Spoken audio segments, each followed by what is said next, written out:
Welcome back to News This Week. వివాహ భోజనంబు వింతైన వంటకంబు అంటూ పాత సినిమాలో భోజనం గురించి ప్రాధాన్యత మనందరికీ తెలిసిందే. కొందరు భోజనంలోకి కేవలం పప్పు కూర పచ్చడి ఉంటే చాలనుకుంటే మరికొందరు రోజు బిర్యానీ ఉండాల్సిందే అంటూ పట్టుబడతారు. సందర్భాన్ని బట్టి సృష్టించుకొని మరి స్వీట్లు కేక్లు తినేవారు కూడా ఉంటారు. మరి 2023లో మనవాళ్ళు ఏ వంటకాలను ఎక్కువగా ఇష్టపడ్డారో చూసేద్దామా?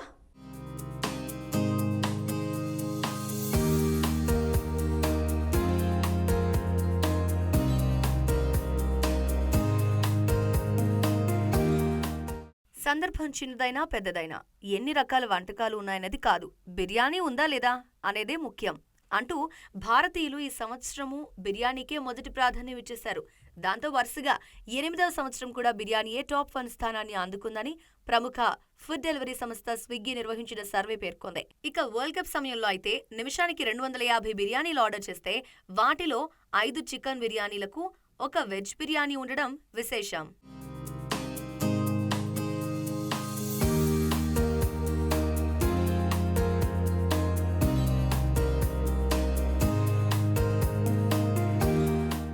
తినడానికి సౌకర్యంగా అనిపించడంతో పాటు వెరైటీ రుచులతో నోరూరించే వంటకాల్లో పిజ్జా కూడా ఒకటి.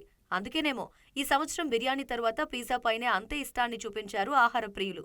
ముఖ్యంగా వరల్డ్ కప్ ఫైనల్ సమయంలో పిజ్జానే ఎక్కువ తిన్నారట.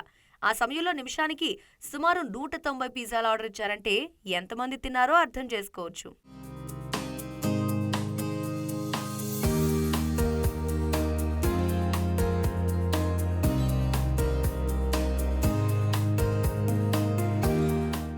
అలాగని ఇష్టానుసారంగా ఆహారం తీసుకుంటున్న ప్రజలు ఆరోగ్యానికి అంతే ప్రాధాన్యత ఇస్తున్నారు. ఈ మధ్యకాలంలో ప్రాచుర్యం పొందిన చిరుధాన్యాల విషయంలోనూ ప్రజలు వాటిని ఆహారంగా తీసుకునేందుకు ఆసక్తి చూపుతున్నట్టు సర్వేల్లో తేలింది.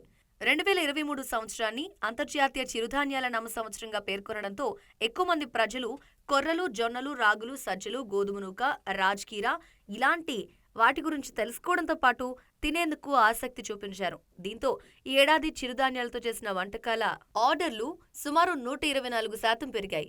వీటితో పాటు వీగన్ వంటకాల ఆర్డర్లు కూడా దాదాపు 146% జరిగాయని స్విగ్గీ నివేదికలో వెల్లడైంది.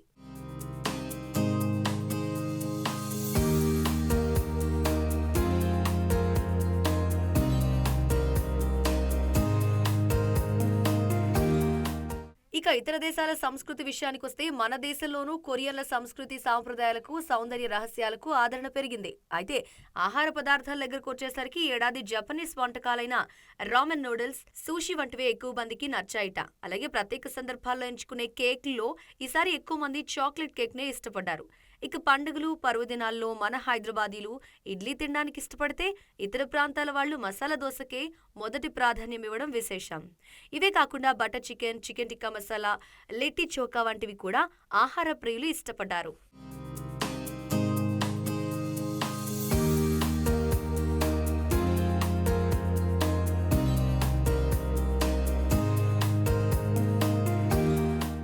ఆన్ సేవలు అందుబాటులోకి వచ్చిన తరువాత ప్రజలు ప్రతి విషయానికి ఆన్లైన్ సేవలపైనే ఆధారపడుతున్నారు.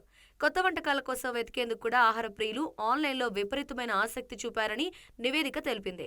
2023 సంవత్సరంలో కొందరు వంటల్లో ప్రయోగాలు చేసేందుకు చాలా ఆసక్తి కనబరిచారు. అందులో భాగంగా కొన్ని వంటకాలను ఎక్కువ వెతికారని గూగుల్ సర్వే చెప్తోంది. ఆ జాబితాలో నోరూరించే ఆవకాయను ఎలా చేయాలనేది తెలుసుకునేందుకు ఎక్కువ మంది ఆసక్తి చూపించారు. అలాగే పూజా కార్యక్రమాల్లో చేసుకునే పంచామృతం, రవ్వలడ్డు, ధనియా పంచరి, కజ్జికాయ, తిరువాధిరైకలి, తెలుగు సంవత్సరాది అయిన ఉగాది రోజు చేసే ఉగాది పచ్చడి గురించి గూగుల్లో వెతికారు.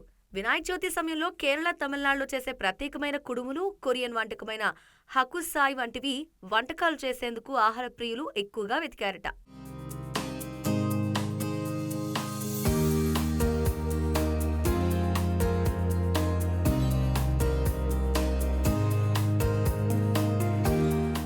ఇక చూడగానే నోరూరించే గులాబ్ జామ్ చాలా మంది ఇష్టపడతారు. లడ్డు కావాలా నాయనా అంటూ అప్పట్లో టీవీలో వచ్చే ప్రకటన ఆహార ప్రియులను విపరీతంగా ఆకట్టుకునేది. సాధారణంగా దేవీ నవరాత్రుల సమయంలో ఎక్కువ మంది బెంగాలీ వంటకమైన రసగుల్లాలు తినేందుకు ఆసక్తి చూపించడం మామూలే. కానీ ఈ ఏడాది ఆ స్థానాన్ని గులాబ్ జామున్ భర్తీ చేసింది. అవును, ఈ ఏడాది కేవలం నవరాత్రుల సమయంలో సుమారు 80 లక్షల మంది గులాబ్ జామున్లు తినడానికి ఆసక్తి చూపించారు. అలాగే వినాయక చవితితో పాటు ఇతర పండుగల సమయంలో ఏవో ఒక స్వీట్స్ అని కాకుండా సంప్రదాయ స్నాక్ నే దాదాపు 50% మంది ఇష్టపడ్డారని గోద్రేజ్ ఫుడ్ ట్రెండ్స్ నివేదిక పేర్కొంటోంది. వాటిలో చిక్కీలు, కారపూస తరహాలోవే ఎక్కువగా ఉండటం, ఇళ్లలో చేసే చిరుతిళ్లకే ప్రాధాన్యం ఇవ్వడం గమనార్హం. వీటన్నిటితో పాటు ఈ ఏడాది షుగర్ ఫ్రీ డెజర్ట్స్ ని ఎక్కువ మంది కోరుకున్నారు.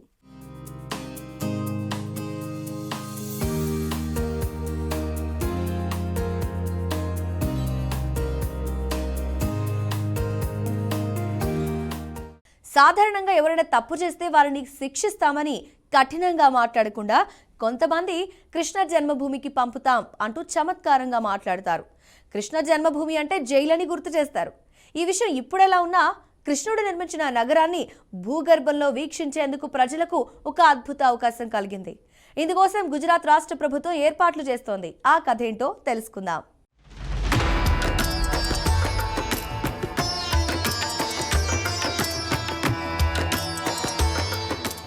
ద్వారకా దేశంలోనే సుప్రసిద్ధమైన క్షేత్రాల్లో ద్వారకా ఒకటి.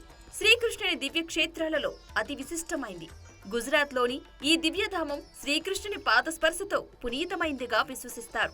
జరాసంధుని బారి నుండి తప్పించుకునేందుకు ఈ నగరాన్ని నిర్మించినట్లు పురాణాల ద్వారా తెలుస్తోంది. ఇక్కడ ద్వారకాధీశుని మందిరం అతి పురాతనమైనది.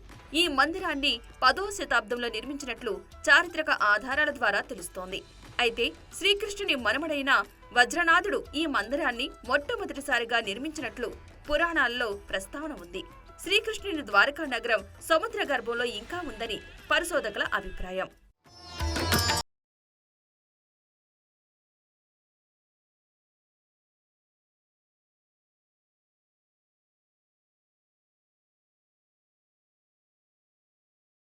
గుజరాత్ మొదటి రాజధానిగా భావించబడే పౌరాణిక పవిత్ర నగరం ద్వారక. ప్రాచీన భారతదేశంలోని 2 గొప్ప ఇతిహాసాల్లో ఒకటైన మహాభారతంలో ద్వారక ప్రస్తావించబడింది. అలాగే శ్రీమద్ భగవద్గీత, స్కంద పురాణం, విష్ణు పురాణం మరియు హరివంశాలలో కూడా ద్వారక ప్రస్తావన ఉంది. హిందూ పురాణాల ప్రకారం విష్ణువు యొక్క 8వ అవతారమైన కృష్ణుడు ఒకప్పుడు నివసించిన నగరం ద్వారక. ఉత్తరప్రదేశ్ రాష్ట్రంలోని మధురలో కృష్ణుడు జన్మించాడని ప్రజలు నమ్ముతారు. అతని మేనమామ కంసుడు ఈ నగరానికి నిరంకుశ పాలకుడు. కంసుణ్ణి కృష్ణుడు చంపుతాడు. మగధరాజు అయిన జరాసంధుడు కంసుని మామ. కంసుని హత్య గురించి విని జరాసంధుడు కోపంతో అతని మరణానికి ప్రతీకారం తీర్చుకోవాలని ప్రయత్నించాడు. మధురపై 17 సార్లు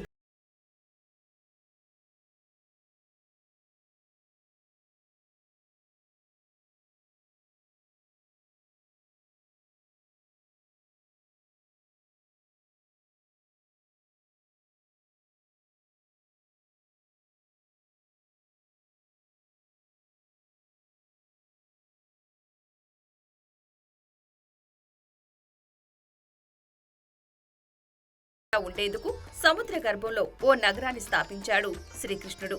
అదే నేడు సముద్ర గర్భంలో ఉన్న ద్వారకా నగరం.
నగరం యొక్క ప్రసిద్ధ ద్వారకాధీశ ఆలయం ముందు పురావస్తు తవ్వకాలు జరిగాయి.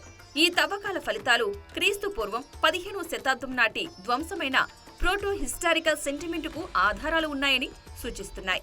ప్రస్తుత నిర్మాణం 16వ శతాబ్దానికి చెందినది.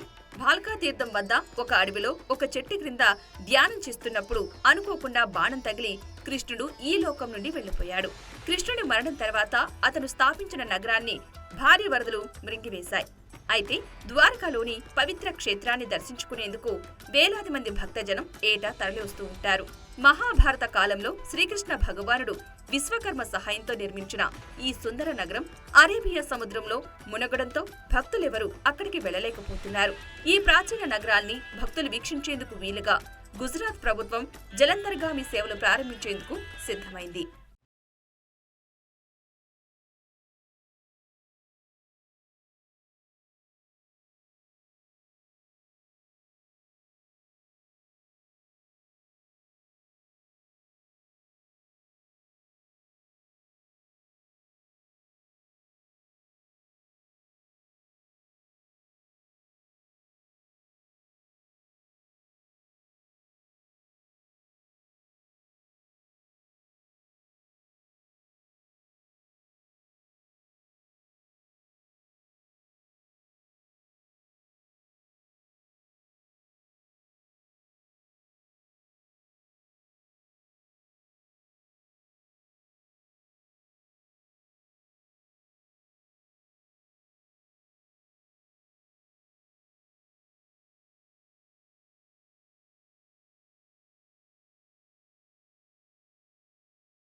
Keep watching BRK News.